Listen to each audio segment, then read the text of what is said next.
Ya hace algunos años de esto nos cuenta Peter Vargas. Eran las 3 de la mañana cuando empecé a sentir parálisis del sueño.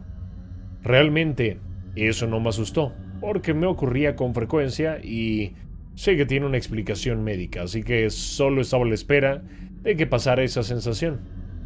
Logré girar un poco mi cabeza y mirar hacia la entrada de mi habitación. Fue entonces cuando lo vi, un sujeto alto, con gabardina muy oscura, y sobre su rostro había una tela blanca que no dejaba reconocer las facciones del sujeto.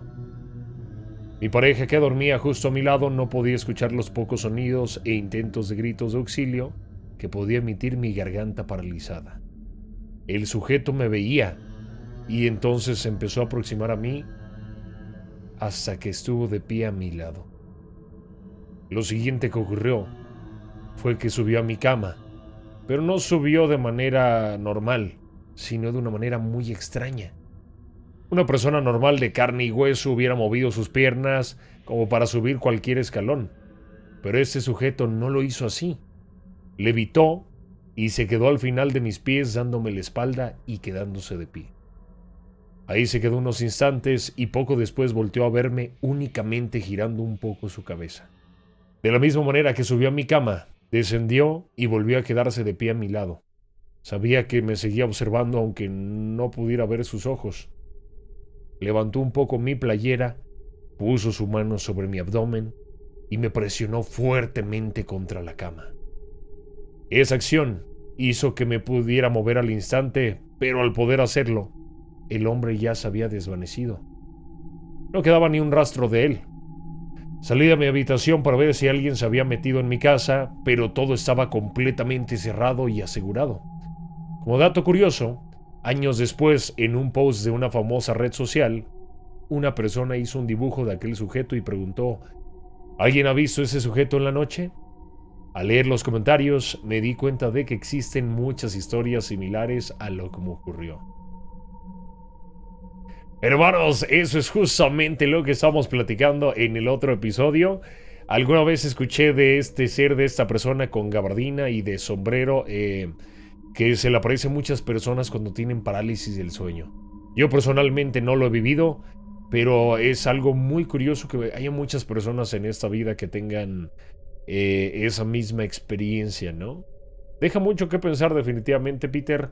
Y pues bueno, de cierta manera es como lo que yo les conté de mi propia experiencia, que yo sentía que realmente soñé eso, que no me podía mover.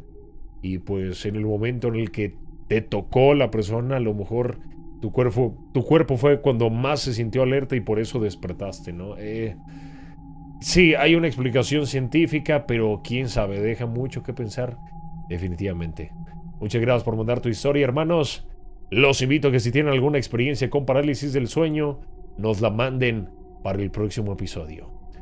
La siguiente historia, hermanitos, nos la cuenta Dupri. Cuando tenía 11 años, me dio colitis y se me complicó, por lo que tuve una oclusión intestinal.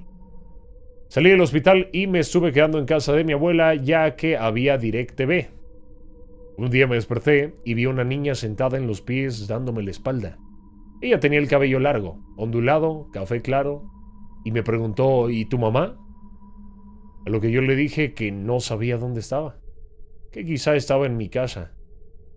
Y me dice: vamos, quiero ir con tu mamá. No me dio miedo, pues mi mamá hacía reuniones con sus amigas cada semana en una casa distinta, y algunas tenían hijos. Así que pensé que era la hija de alguna de las amigas de mi mamá. Me levanté y salí de la casa de mi abuela, y la niña venía detrás de mí diciéndome que quería ver a mi mamá o ir con mi mamá. 3 pasos antes de llegar a la puerta me dice: no puedo entrar si no me invitas. A lo que mientras abro la puerta se me hizo raro y veo que mi casa estaba sola y oscura. Volteo rápido y ya no estaba la niña atrás de mí. Corrí hasta la banqueta y ahí me quedé llorando. A los 10 minutos llegó mi mamá con mi abuela, pues habían ido al mercado aprovechando que yo estaba dormida. Cuando le conté a mi mamá, me dijo que había sido mi imaginación por los medicamentos y yo le creí. Hasta como 5 meses después, que yo estaba con mi hermano en el patio cortando higos y mi mamá nos empezó a regañar porque acababan de fumigar y ahí nos dijo, sálganse de ahí. Pues ya mi hermano y yo nos salimos y me dice, dile a la Emily que se venga. Y yo, ¿de qué? ¿La Emily no está aquí? Y mi mamá más se enojó porque creyó que estaba mintiéndole y ahí iba ella a buscarla y ya vio que era verdad y empezó a gritarle a mi prima y pues mi prima se asoma desde su casa. Mi mamá estaba en shock. Me dijo, es que vi a una niña que te hablaba. Hasta movía las manos diciéndote algo. Le pregunté que cómo era y me dio las mismas señas de la niña que yo había visto cuando estaba en reposo. Y le dije, ¿ves? Nunca fue mi imaginación. Hasta la fecha la ven, pero supimos que era una doppelganger y siempre se asemeja a mi prima. Ya varias personas la han visto y siempre creen que es ella. Interesante esa historia, está buenísima, definitivamente me gustó mucho.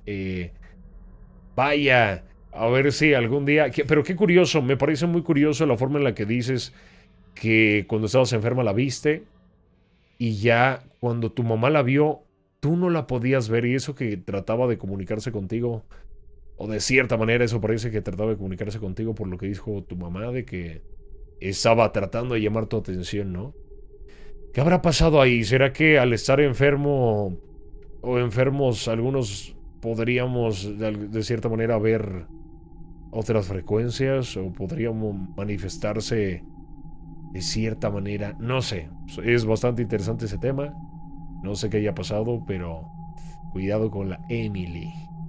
Madeleine Robles nos cuenta, pues no lo viví en mi casa. Fue en la casa vacacional que tiene mi mamá cuando sale de viaje. Tenía unos amigos que practicaban la brujería y santería. Uno de ellos era un caballo de varios muertos.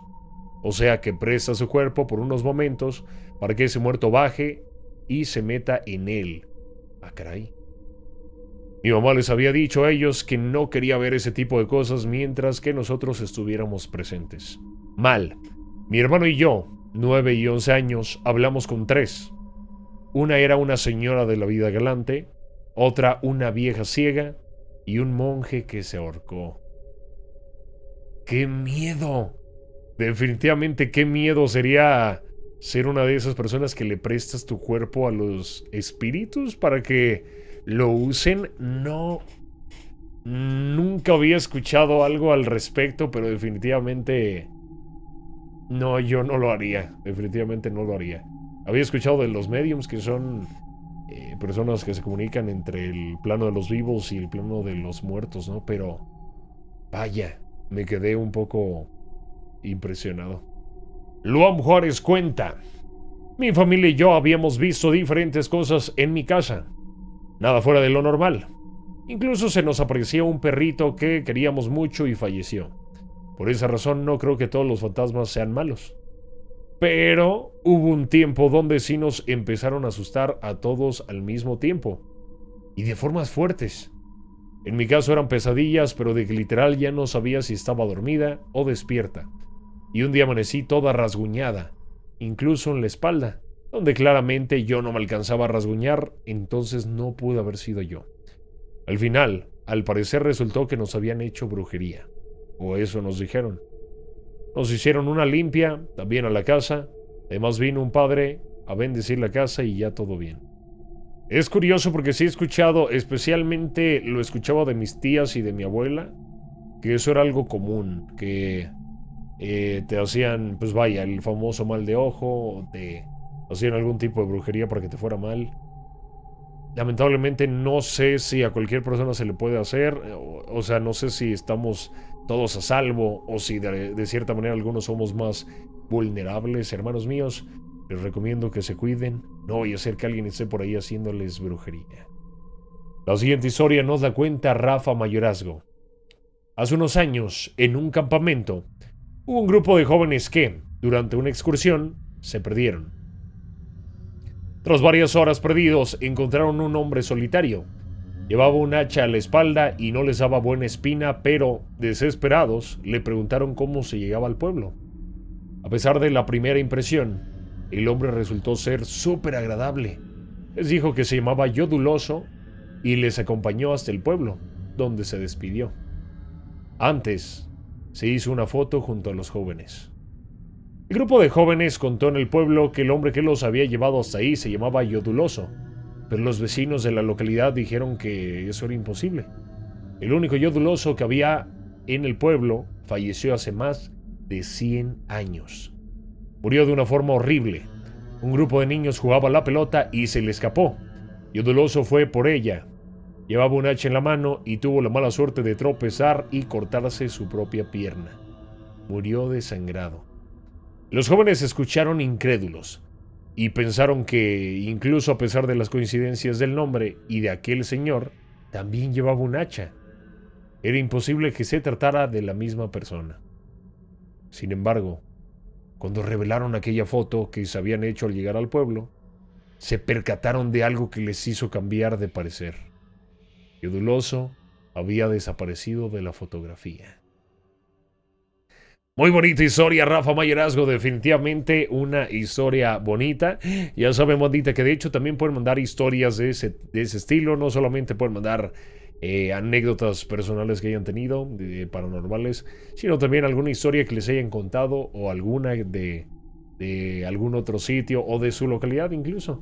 Hablando de historias de localidad, tenemos una historia de Daniela Escalada que nos cuenta. Se dice que en los recovecos y niveles subterráneos del edificio habían traviesos gnomos que se alimentan de las emociones del público. El Teatro Colón se fundó el 25 de mayo de 1908 en la ciudad autónoma de Buenos Aires, Argentina. Es un edificio enorme con una acústica inigualable. Tiene techos altos, niveles por debajo del piso, pasadizos, camarines y, según la leyenda, también tiene duendes. Cuentan que en 1962 se realizaban los ensayos de Sueño de una noche de verano, la famosa obra de William Shakespeare. En un momento se dieron cuenta de que el duende Puck estaba sobre el escenario, pero no se trataba del actor que interpretaba al personaje, era un verdadero gnomo. Dice la leyenda que ese fue el primer duende que entró al Teatro Colón. A partir de ese momento comenzaron las historias dentro del edificio. Cada vez que faltaba algo o las cosas aparecían misteriosamente en otro lugar, se hablaba de una travesura de los duendes. ¿Por qué eligen el Teatro Colón? Según el mito, existen gnomos que viven de la energía positiva que le sustraen a la gente. Como el edificio alberga espectáculos que generan fuertes emociones en el público, estos duendes energéticos pueden conseguir su sustento. Curiosamente estaba la otra vez, me parece que fue en el episodio número 2, estaba hablando de ese tema, ¿no? Yo había escuchado también alguna vez, banda, que precisamente espíritus o cosas paranormales de cierta manera se dice que se alimentan de energías, especialmente de emociones, y que por eso algunos de ellos tratan de espantarte o de hacerte enojar sí, vaya, algo por el estilo. Entonces, es una teoría muy interesante. También dicen que incluso no viven en nuestro mismo plano, en nuestra misma frecuencia, sino que viven en otra frecuencia, y la forma en la que ellos tienen para mantenerse donde nosotros estamos es con estas emociones, es con esta energía que consiguen.